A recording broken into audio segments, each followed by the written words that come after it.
ఇప్పుడు జాతీయ పార్టీ అధ్యక్షులుగా ఎంపికైన మాన్యశ్రీ నారా చంద్రబాబు నాయుడు గారు ఈ మహానాడు సభా వేదిక నుంచి ప్రమాణం చేస్తారు. నారా చంద్రబాబు నాయుడు అను నేను తెలుగుదేశం పార్టీ జాతీయ కమిటీ అధ్యక్షునిగా రాగద్వేషాలకు తావు లేకుండా కుల మత ప్రాంతాలకు అతీతంగా నాకు అప్పగించబడిన విధులను మనస వాచ కర్మేణ సమర్థవంతంగా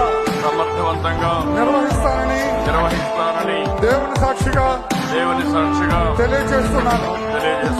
తెలుగుదేశం పార్టీ కార్యకర్తల అభ్యున్నతికి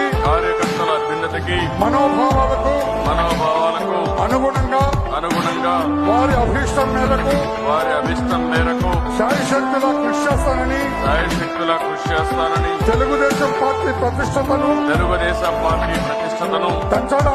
పెంచడానికి నాపై మీరు ఉంచిన నమ్మకాన్ని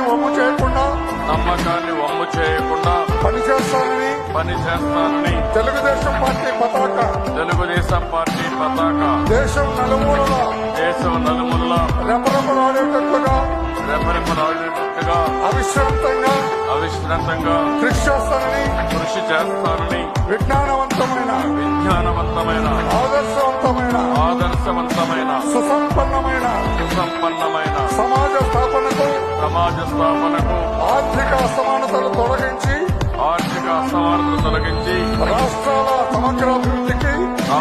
సమగ్రాభివృద్ధికి శక్తి వంచన లేకుండా కృషి చేస్తానని తెలుగుదేశం పార్టీ జాతీయ అధ్యక్షునిగా ప్రమాణం చేస్తున్నాను.